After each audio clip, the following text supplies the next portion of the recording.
नमस्कार, आदाब, वंदन, आभार। मैं हूं राज दुबे और स्वागत है आपका सिलेक्शन महाकुंभ में। सर्वप्रथम तो मैं आपसे क्षमा प्रार्थी हूं क्योंकि अभी बीच में हमारी क्लासेस इरेगुलर हो गई, डिसकंटिन्यू हो गई थी, जिस वजह से काफ़ी आप लोगों को मतलब लगा होगा कि सर पता नहीं कहाँ गायब हो गए, क्या हुआ। लेकिन ऐसा कुछ नहीं था। दरअसल बात ये थी क्योंकि ड्यूटी चुनाव में लग जाने के कारण समय का बहुत ज़्यादा अभाव हो गया, जिस वजह से हमारी क्लासेस रेगुलर नहीं हो पाई थी। और ऐसा भी नहीं है, चुनाव आप लोग जान ही रहे हैं कि कितना संवेदनशील होता है, जिसमें आपको बहुत ही जो जिम्मेदारियां दी जाती हैं उसको बहुत ही बखूबी तरीके से निभाना होता है। आप लोग भी आएंगे तो सब कुछ समझ जाएंगे। तो कैसे हैं आप लोग? आशा करते हैं बहुत ही अच्छे होंगे, ज़बरदस्त होंगे, मस्त होंगे, हंस रहे होंगे और हंसा रहे होंगे। तो आज का हमारा टॉपिक आप लोग देख ही रहे होंगे, सस्यन प्रणाली एवं सस्यन क्रम। सस्यन प्रणाली एवं सस्यन क्रम, carbon system and carbon pattern. ये एग्रोनॉमी का बहुत ही ऐसा चैप्टर है जिसको लोग पढ़ते तो बार बार हैं, लेकिन अगर एग्जाम में डेफिनेशन पूछ लिया गया तो इसको बताने में क्या होती है, बड़ी ही दिक्कत होती है। समझ में नहीं आता कि क्रॉपिंग सिस्टम है या क्रॉपिंग पैटर्न है या इंटरक्रॉपिंग है, मतलब किस प्रकार का कौन सी क्रॉपिंग है, समझ में नहीं आता। तो हम आपको ऐसे ऐसे कीवर्ड्स या ऐसे ऐसे की पॉइंट्स बताएंगे जिनको आप एक बार देखेंगे और आपको डेफिनेशन कहीं भी कुछ भी लिखा हो वो समझ में आ जाएगा। तो इन्हीं सब बातों के साथ आगे बढ़ते हैं। देखते हैं पहले क्या है सस्यन प्रणाली। पहले तो आप लोग एक बार डेफिनेशन पढ़ लीजिए, ठीक है। बहुत लोगों का वो आ रहा था, ऐसे मेरी आदत भी क्या है कि मैं बीच में ही खड़ा रहता हूँ।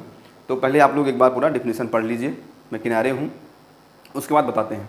देखिए, डेफिनेशन तो आप हमेशा पढ़ते होंगे, हर एक बुक में जो लिखा हुआ है यही होता है, लेकिन आपको मेनली किस पे ध्यान देना है, फोकस करना है इस चीज़ पे, ठीक है। किस पे फोकस करना है? क्रॉपिंग पैटर्न और क्रॉपिंग मैनेजमेंट, इसको मिला के क्या होता है, क्रॉपिंग सिस्टम बनता है। जैसे देखिए, किसी निश्चित वातावरण में उपलब्ध संसाधनों से आय प्राप्त करने हेतु अपनाया गया सस्यन क्रम यानी क्रॉपिंग पैटर्न तथा इसका प्रबंधन सस्यन प्रणाली कहलाता है। अब आप देख रहे होंगे, मैं आपको एक ऐसे तरीके से समझाता हूँ, क्रॉपिंग पैटर्न प्लस मैनेजमेंट। आप किसी भी फील्ड पे हैं, कोई भी आप खेती करने जा रहे हैं तो उसके लिए एक पैटर्न अपनाएंगे, उसके बाद वहाँ का मैनेजमेंट। पैटर्न मीन्स होता है कि हमें अगर मान लीजिए गेहूँ उगाना है तो मतलब ये आपने सोचा कि हमें गेहूँ उगाना है, एक पैटर्न फॉलो करेंगे कि गेहूँ उगाना है, कब इसमें हमें खाद बीज देना है, कब इसमें हमें सिंचाई करनी है, कब कीटनाशी छोड़ना है, मतलब हर एक प्रकार का एक पैटर्न बनाएंगे। जैसे आप एग्ज़ाम देते हैं तो एग्ज़ाम में क्या होता है, एक सिलेबस होता है, ठीक है, सिलेबस होता है और एक प्रकार से पैटर्न होता है। तो सिलेबस में क्या होता है, पूरा आपको एक समरी दी जाती है कि ये पढ़ना है, लेकिन पैटर्न का मतलब क्या होता है, कैसे कैसे हमें क्या करना है, कब क्या करना है, कब एग्ज़ाम में कितने क्वेश्चन पूछे जाएंगे, या इस चैप्टर से कौन से क्वेश्चन उठाए जाते हैं, या हम लोग क्या करते हैं, पीछे का पैटर्न देखते हैं, आगे वही पैटर्न फॉलो करते हैं। तो उसी प्रकार से क्रॉप में भी ये पैटर्न फॉलो होता है। मतलब कि आपने गेहूं के साथ और क्या बोना है, गेहूं में आप कौन सा पैटर्न फॉलो करेंगे, उसको लाइन टू लाइन सोइंग करेंगे या ब्रॉडकास्टिंग यानी छिड़काव विधि से करेंगे, या सीड्रिल से करेंगे, या डिबलर से करेंगे, किस प्रकार से करेंगे। तो ये प्रकार से ये पैटर्न होता है जिसको हम फॉलो करते हैं। गेहूं के साथ क्या उगाना है, ठीक है, उसके बाद किस अनुपात में उगाना है, कब हमें कीटनाशी बीजाशी, मतलब ये क्या होता है, ये पैटर्न होता है। उसी के साथ साथ मैनेजमेंट यानी प्रबंध। वहाँ पे जैसे आप कीटनाशी छोड़ रहे हैं तो उसमें स्प्रेयर छोड़ना है, तो उसका मैनेजमेंट कैसे किया जाएगा। उसमें आपका रोटावेटर, कल्टीवेटर, कोई भी मशीनरी होती है उसको यूज करना, वहाँ की जितनी भी व्यवस्थाएं होती हैं उनको यूज करना। पैटर्न के साथ साथ हम जब व्यवस्थाओं को यूज करते हैं क्या करने के लिए, अपनी आय प्राप्ति के लिए, इनकम के लिए, तो उसको क्या कहते हैं, क्रॉपिंग सिस्टम कहते हैं। सिस्टम का मतलब आप समझ रहे होंगे, जैसे कहते हैं ना गवर्नमेंट में कि पूरा सिस्टम, मतलब बहुत से सिस्टम बहुत करप्ट हो गया है, या मैं पूरे सिस्टम को हिला दूंगा, ठीक है। आजकल एक चीज़ और भी बहुत उसमें है, एलविस यादव को आप लोग देखे होंगे, सिस्टम मतलब, तो उसका भी सिस्टम हिला हुआ है, जो भी हो।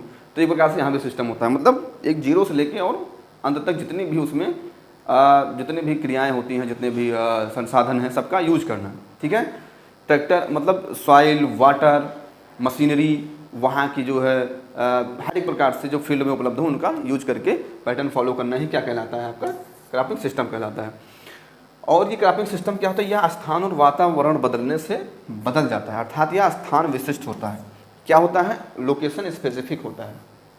क्रॉपिंग सिस्टम जाहिर सी बात है लोकेशन स्पेसिफिक होगा ही। अभी आप यहाँ हैं, मान लीजिए कोई बहुत अच्छा फॉर्म हो, वहाँ पे सारे मैनेजमेंट हैं, वहाँ पे ट्रैक्टर भी है, सीड्रिल है, डिबलर है, हर एक प्रकार से जुताई हो रही है, रोटावेटर से हो रही है। और कहीं कहीं क्या होता है कि गए एक नॉर्मल सी फील्ड है जहाँ पे हमें खुद से सब कुछ करना है, छोटे मोटे संसाधन हैं, तो ये लोकेशन स्पेसिफिक होता है, ठीक है। कहीं ना कहीं देखा जाए तो ये लोकेशन स्पेसिफिक होता है। तो आप दो चीज़ों पर बहुत ज़्यादा गौर करेंगे, क्रॉपिंग पैटर्न और मैनेजमेंट। मैनेजमेंट मीन्स प्रबंधन और पैटर्न मीन्स क्रम। तो किस क्रम में हमें धान, गेहूँ, मक्का, ज्वार, बाजरा, चना कैसा उगाना है और मैनेजमेंट, इन्हीं दो कीवर्ड्स को पकड़ेंगे आप और क्रॉपिंग सिस्टम आपका तैयार हो जाएगा। और ये बहुत ही ज़्यादा एग्जाम में पूछा जाता है, ठीक है। ये डिफिनीशंस आते रहते हैं और हम लोग क्या करते हैं, कन्फ्यूज रहते हैं, तो हम लोग समझ नहीं पाते कि कौन सा डिफिनीशन किसका है, ऐसा होता है। फिर ये क्या कहता है, क्रॉपिंग पैटर्न।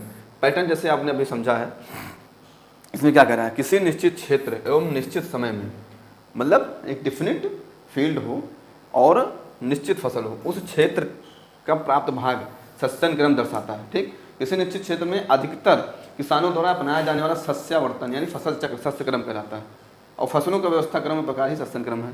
ये देख लीजिए, समय तथा फैलाव में फसलों का व्यवस्था क्रम एवं प्रकार ही क्या है, सस्यन क्रम है। पहले आप लोग डिफिनेशन देख लीजिए अच्छे से। किसी निश्चित क्षेत्र एवं निश्चित समय में विभिन्न फसलों को उस क्षेत्र का प्राप्त भाग सस्यन क्रम दर्शाता है।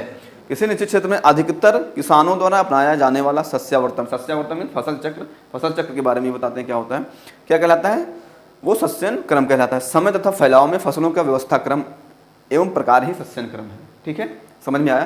तो ये क्या कह रहा है कि एक निश्चित क्षेत्र हो, उस क्षेत्र में हम किस प्रकार की फसल कब ले रहे हैं, ठीक है, कौन सा फसल चक्र अपना रहे हैं। फसल चक्र मतलब होता है कि land fixed crop rotated year after year, यानी भूमि को फिक्स रखना, स्थिर रखना और क्रॉप को बदलते रहना। जैसे गेहूं बोए, उसके बाद हमें क्या करना है, कोई दाल वाली फसल बो दिए, फसल चक्र इसको क्या बोलते हैं, फसल चक्र, क्रॉप रोटेशन, ठीक है। Land fixed crop rotated year after year, मतलब वहाँ पे भूमि फिक्स होती है, इसका मेन उद्देश्य होता है भूमि की उर्वरा शक्ति को बढ़ाना। तो यहाँ पे फसल चक्र में यही होता है कि आप जो है खेत को फिक्स रखेंगे, और कभी हमने धान्य फसलें यानी ज्वार, बाजरा, मक्का ये सब बो दिया, जो कि नाइट्रोजन को बहुत कंजप्शन करने वाली फसलें होती हैं। उसके बाद हम क्या करते हैं, उसके बाद हम दलहनी फसल लेते हैं, जो कि नाइट्रिफिकेशन करती हैं, नाइट्रोजन को स्थिरीकरण करती हैं और खेत की उर्वरा शक्ति बढ़ाती हैं। फिर क्या करते हैं, कभी हम उथली जल वाली फसल लेते हैं, तो कभी गहरी जड़ वाली फसल लेते हैं, ठीक है। तो ये क्या होता है, क्रॉप रोटेशन होता है, और इसी रोटेशन को क्रॉपिंग पैटर्न में भी इन्वॉल्व किया जाता है। क्योंकि एक प्रकार से ये भी तो है, हम सोचते हैं एक पैटर्न बनाते हैं ना, कि पिछली बार हमने क्या किया था, क्रॉपिंग मतलब एक उथली जड़ वाली ली थी, गन्ना बोया था, मतलब गन्ना बोया था, गहरी जड़ वाली फसल ली थी, तब की बार हम कोई उथली जड़ वाली फसल ले लेते हैं, जैसे कि हम चना, गेहूँ मटर बो दिए, कोई हल्की से जड़ वाली, या गेहूँ बो दिए। अगली बार क्या करते हैं, तो धान्य फसलों के बाद दलहनी फसलें लेना, गहरी जड़ वाले के बाद उथली जड़ वाली फसलें लेना, ये सब क्या होता है, क्रॉप रोटेशन होती हैं। और इन्हीं चीज़ों का ध्यान रखते हैं क्रॉपिंग पैटर्न में, कि पिछली बार क्या करें। पैटर्न का मतलब कुछ होता नहीं फील्ड पे, वो सिर्फ एक हमारी सोच है कि ये पैटर्न फॉलो करना है, ये करना है, उसी को अप्लाई करते हैं, उसी को हम पैटर्न बोलते हैं, ठीक है। क्रॉप रोटेशन भी आपको पता चल गया। क्रॉप रोटेशन बहुत ही अच्छा चैप्टर है, बहुत ही विधिवत है। इसके बारे में हम क्या करते हैं कि इसमें एक तो डिफिनेशन बता दिया गया है आपको क्रॉप रोटेशन का, लेकिन क्रॉप रोटेशन ये इतना बड़ा ही नहीं है, बहुत ही बढ़िया, बहुत ही बेहतरीन है। तो अभी जैसे अभी तो नेक्स्ट क्लासेस में क्या होगा कि इसके बारे में हम डीप अध्ययन करेंगे, ठीक है। क्रॉप रोटेशन क्या होता है, क्रॉप रोटेशन इंटेंसिटी क्या होती है, तो ऐसे बातें चलती रहेंगी। फिर हम आगे बढ़ते हैं। अब आता है सस्यन प्रणाली के प्रकार, क्रॉपिंग सिस्टम के प्रकार, type of cropping pattern system. तो इसमें क्या होता है, मोनोक्रॉपिंग होती है और मल्टीपल क्रॉपिंग होती है। मोनोक्रॉपिंग क्या होता है, एकल सस्यन, यानी कि जहाँ पे किसी एक चीज़ की बाहुल्यता होती है। जैसे कि एकल सस्यन में मोनोक्रॉपिंग आप लोग विधिवत जान रहे होंगे, बेसिक में आपने बहुत ही पढ़ा होगा, खूब पढ़ा होगा, आप लोगों को रटा भी होगा। तो एक सरसरी निगाह से हम लोग देख लेते हैं। एक वर्ष में किसी निश्चित भूमि पर एक ही फसल उपजाना एकल सस्यन कहलाता है, यानी राइस, ठीक है। अगर हम किसी फील्ड में धान या गेहूँ, मक्का, कोई भी एक फसल एक ही बार लगातार उगाते हुए चले आते हैं, तो उनको हम क्या कहते हैं, मोनोक्रॉपिंग कहते हैं। और ऐसे मार्केट सेक्टर में होता है मोनोपॉली हो जाती है, ठीक है। क्या होता है मोनोपॉली में, होता है एक ही दुकानदार पूरे मार्केट पे राज करे, एक ही रेट चले, एक ही सब कुछ चले, तो उसमें नुकसान होता है, चाहे वो फील्ड पे हो, क्रॉप में, चाहे वो मोनोपॉली हो, ठीक है। तो इसको क्या बोलते हैं, मोनोक्रॉपिंग बोलते हैं, जिसमें एक ही फसल को हम बार बार उगाते चले आएँ। इससे क्या होता है कि हमारे खेत का बहुत ज़्यादा नुकसान होता है, उर्वरा शक्ति उसकी तो एकदम बेकार हो जाती है, ठीक है।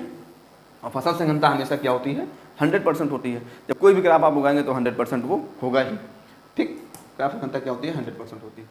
फिर मोनोक्रॉपिंग के बाद हम आते हैं मल्टीपल क्रॉपिंग में। मल्टीपल क्रॉपिंग आप जानेंगे मोटा को नष्ट किए बिना एक वर्ष में निश्चित क्षेत्र में 2 या 2 से अधिक फसलों को उगाना बहुसस्यन कहलाता है। ठीक है, बहुसस्यन का मतलब आप समझ सर से निगाह से देख लेते हैं, एक ही मतलब निश्चित समय में निश्चित भूभाग पर 2 या 2 से अधिक फसलों को उगाना, तो क्या बोलते हैं हम? मल्टीपल क्रॉपिंग बोलते हैं, 2 या 2 से अधिक फसलों को उगाना। अब देखिए ये थोड़ी पीपीटी गड़बड़ हो गई है, इसके लिए सेव हो जाएगा, आप लोग समझ लीजिएगा। बहुसस्यन, बहुसस्यन मतलब होता है कि मल्टीपल क्रॉपिंग। ठीक है, मल्टीपल क्रॉपिंग के प्रकार, तो यहाँ हम लोग मल्टीपल क्रॉपिंग प्रकार पढ़ेंगे, इंटर क्रॉपिंग पढ़ेंगे। ठीक है, फिर इसी में आता है मिक्स्ड क्रॉपिंग पढ़ेंगे, फिर आता है सिक्वेंशियल क्रॉपिंग, फिर आता है आसतत यानी कि रिले क्रॉपिंग या ओवरलैपिंग क्रॉपिंग। रिले क्रॉपिंग या ओवरलैपिंग, तो हम चलते हैं पहले इंटर क्रॉपिंग में। ठीक है, अब कहाँ लगा है? हाँ चलिए, इंटर क्रॉपिंग। इंटर क्रॉपिंग क्या है? एक ही खेत में एक साथ 2 या 2 से अधिक फसलों को एक निश्चित दूरी, ये ध्यान रखना, दूरी या निश्चित अनुपात में उगाने की किसी कला को इंटरक्रॉपिंग कहते हैं। ऐसा नहीं है कि आप इंटरक्रॉपिंग कर रहे हैं कि गेहूँ सरसों बो दिए, तो ऐसा नहीं किसी भी अनुपात में ऐसा छींट दिए, कुछ भी कर दिए, तो वो थोड़ी ना इंटरक्रॉपिंग हो। इंटरक्रॉपिंग का मतलब होता है निश्चित दूरी और निश्चित अनुपात में, इन 2 चीज़ों का बहुत ही बखूबी से ध्यान रखना है। बाकी चीज़ें वही होती हैं घूम फिर के, निश्चित भूभाग, निश्चित फलाना, निश्चित ढमकाना, लेकिन निश्चित दूरी और निश्चित अनुपात में हम फसलों को बोते हैं, उनको क्या कहते हैं? इंटरक्रॉपिंग कहते हैं। ठीक है, उनको क्या कहते हैं? हम इंटरक्रॉपिंग कहते हैं। जैसे व्हीट और मस्टर्ड, गांव में देखते हैं हम लोग कि पहले हम लोग समझ नहीं पाते थे कि गेहूं बोया गया, उसके बीच बीच में हम सरसों की बो देते थे। तो ये क्या था? 9:1 रेशियो, यानी 9 रेशियो जो है, 9 जो होगा वो व्हीट का होगा, 9 लाइन जो बोई जाएगी वो व्हीट की बोई जाएगी, और 1 लाइन जो होगी वो मस्टर्ड की बोई जाएगी।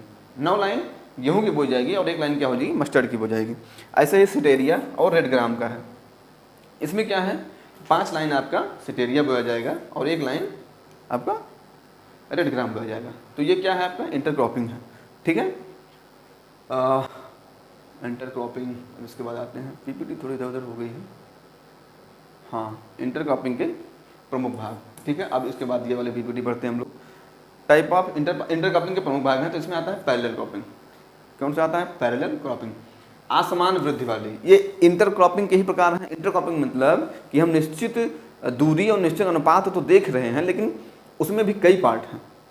इंटरक्रॉपिंग में हम फसलों को बो रहे हैं, लेकिन किस प्रकार से बो रहे हैं? तो जैसे देखिए, एक आता है इसमें पैरेलल क्रॉपिंग, असमान वृद्धि प्रवृत्ति वाली तथा आपस में शून्य प्रतियोगिता रखने वाली फसलों को अंतर सस्यन रूप में उगाने की कला को अंतरा सस्यन कहते हैं। शून्य प्रतियोगिता यानी जीरो कंपटीशन। 2 व्यक्ति हैं, एक ही रूम में रह रहे हैं, किसी प्रकार का कंपटीशन नहीं है। ठीक है, ऐसा तो होना संभव है व्यक्तियों के बीच में, क्योंकि कंपटीशन ना हो, क्योंकि ऐसा तो संभव है। लेकिन फसलों में क्या होता है कि 2 फसल ऐसे बुझे जिनमें शून्य प्रतियोगिता हो, यानी उनमें कोई कंपटीशन ना हो और वो असमान वृद्धि वाले हों। मतलब उनका ग्रोथ अलग चल रहा है, इनका ग्रोथ अलग चल रहा है, इनमें पानी कब चाहिए, उसमें पानी कब चाहिए, खाद कब देना है, ये आसमान हो। तो क्या होता है? उनको हम पैरेलल क्रॉपिंग कहते हैं, लेकिन उनमें जीरो कंपटीशन हो। जैसे ब्लैक ग्राम, ग्रीन ग्राम या मूंग। देखिए मेज क्या होता है? मेज हो गया बड़ा सा, ठीक है, और वहीं पे रेड ग्राम या हो गया क्या? छोटा सा। तो इनमें कंपटीशन नहीं है। मेज और रेड ग्राम या ग्रीन ग्राम में किसी भी प्रकार का कोई कंपटीशन नहीं है, और ये डिफरेंट ग्रोथ वाले हैं, आसमान वृद्धि वाले। मेज का क्या है? मेज बड़ा सा होता है, उसमें खाद कब चाहिए, ये दलहनी फसल है, और ये क्या है? धान्य फसल है। ये नाइट्रिफिकेशन करते हैं, और ये नाइट्रोजन कंजप्शन बहुत ज़्यादा करता है। तो आसमान वृद्धि है। टोटल क्या है इसमें? आसमान वृद्धि, किसी प्रकार की समानता नहीं है, लेकिन क्या है? कंपटीशन इसमें जीरो है। तो इन्हीं फसलों को हम क्या कहते हैं? अंतरा मतलब समांतर, पैरेलल का पैरेलल चलते रहेंगे, किसी प्रकार का किसी को नुकसान नहीं करेंगे। ठीक है, जैसे ट्रेन की 2 पटरियां हैं, ये रहेंगी तो साथ साथ चलेंगी पूरा जीवन, लेकिन क्या है ना किसी को नुकसान, ना कभी मिलेंगे ना जुलेंगे। ऐसे क्या होता है कि ये जीरो कंपटीशन होता है और ये साथ साथ चलते रहते हैं, तो इनको क्या बोलते हैं? हम पैरेलल क्रॉपिंग कहते हैं। फिर आते हैं कंपेनियन क्रॉपिंग। ऐसा अंतर सस्य है जिसमें दोनों फसलों का उत्पादन उनके शुद्ध फसलों के उत्पादन के बराबर हो। ठीक है, यानी कि किसी एक फसल को बोने से किसी एक फसल में न तो कमी हो और न ज़्यादा हो, उत्पादन उसका बराबर हो। कीवर्ड आप लोग ध्यान रखिएगा। इसमें क्या होता है कि असमान, इसकी डिफिनेशन अगर इंग्लिश में भी आ जाएगा तो आप लोग घबराइएगा मत। असमान वृद्धि प्रवृत्ति वाली, ये चीज़ पकड़ लेना। और क्या हो? शून्य प्रतियोगिता हो, किसी प्रकार कंपटीशन ना हो, मारपीट ना हो। और कंपेनियन में क्या होता है कि जिसमें दोनों फसलों का उत्पादन शुद्ध फसलों के उत्पादन के बराबर हो, यानी जो अकेले मोनोक्रॉपिंग में जितना उत्पादन देता था उतना ही उत्पादन वो कंपेनियन क्रॉपिंग में भी हो, तो उसको क्या कहते हैं हम, किसी प्रकार का लाभ हानि ना हो। या नहीं कि किसी से ग्रोथ हो गई तो किसी से उत्पादन कम हो गया, दोनों फसलों का क्या उत्पादन शुद्ध रूप में हो, जो मोनोक्रॉपिंग में बोया जाता था वो इसमें भी हो, तो उसको क्या कहते हैं, कंपेनियन क्रॉपिंग कहते हैं। जैसे आप मस्टर्ड या पोटैटो ले लीजिए, अनियन, उसके साथ में शुगर कैन, कभी कभी देखते हैं आप आलू के साथ साथ बहुत जगह देखते हैं हम लोग गन्ना भी बो दिया जाता है। तो ये कंपेनियन क्रॉपिंग के एक प्रकार से पार्ट हैं। इसमें क्या होता है कि ना तो गन्ने को लॉस हो रहा है ना तो आलू को लॉस हो रहा है। जितना मोनोक्रॉपिंग करके अकेले आलू उगाते थे उतने में गन्ने में भी बो के हम उत्पादन ले लेते हैं, तो इसमें क्या कहते हैं हम, कंपेनियन क्रॉपिंग कहते हैं। ठीक है, अब ये तो हो गया, थोड़ा पीपीटी इधर उधर हो गई थी तो आप लोग थोड़ा समझिएगा। फिर आते हैं मल्टी स्टोरी क्रॉपिंग पे। मल्टी स्टोरी क्रॉपिंग पे हम आते हैं, जिनको मल्टी स्टोरी आप समझ रही होंगे, multi level, multi storey cropping हम लोगों ने खूब पढ़ा है बीएससी में। इसमें क्या होता है, जैसे इसमें देखिए आपको डेफिनेशन लिखा हुआ है, आप एक बार पढ़ लें। विभिन्न ऊंचाई की फसलों को साथ साथ उगाना बहुमंजिली या बहुस्तरीय खेती कहलाती है। यानी कि हम लोग क्रॉप उगाते हैं तो विभिन्न ऊंचाई वाली, जैसे देखिए यहाँ पे शुगर केन सबसे बड़ा हो गया, मस्टर्ड हो गया, अनियन या पोटैटो हो गया। तो इसको क्या करते हैं, इसमें हमारे कई फायदे होते हैं। एक तो हवा जो होती है, जैसे हमने ये छोटा सा लिया तो उसके बाद मस्टर्ड आया, फिर ये गन्ना आया। ठीक है, तो ऐसे क्या होता है, ये यहाँ गया, फिर यहाँ गया, फिर ये यहाँ गया, तो मतलब विभिन्न ऊंचाई वाली, पहले छोटा बड़ा बड़ा। इससे क्या होता है कि हवा जो आएगी वो थोड़ा ऐसे जाएगी। अगर इधर से पछुआ बयार आ रही है तो ये इधर से आएगी। इसमें एक होता है, जैसे आप लोग देखे होंगे, एक होता है विंड वार्ड साइड, मतलब जिधर से हवा आ रही होती है उसको बोलते हैं विंड वार्ड साइड, और जिस साइड हवा जा रही होती है उसको बोलते हैं ली वार्ड साइड। ये आपका एक क्वेश्चन तैयार हो गया, विंड वार्ड साइड और ली वार्ड साइड। तो बहुमंजिली खेती में क्या होता है, ये भी ध्यान रखा जाता है कि हम छोटे से बड़े को ले रहे हैं अगर, तो जैसे मान लीजिए इसमें क्या शुगर कैन है, तो यहाँ शुगर कैन हो गया, यहाँ मस्टर्ड हो गया, ठीक है, और यहाँ आलू हो गया। तो ये विभिन्न क्या है, विभिन्न ऊंचाई वाली फसलें हैं। तो इस पर आप विशेष ध्यान रखिएगा, ये सब क्वेश्चन बहुत डिफरेंस से पूछा जाता है और फंसा देते हैं। विभिन्न ऊंचाई वाली, निश्चित समय निश्चित भूभाग हर एक चीज़ में रहेगा। हम क्या करते हैं, विभिन्न ऊंचाई वाले डिफरेंट हाइट्स के क्रॉप्स उगाते हैं और उनको हम क्या कहते हैं, बहुमंजिला खेती कहते हैं। फिर आता है सिनर्जेटिक क्रॉप।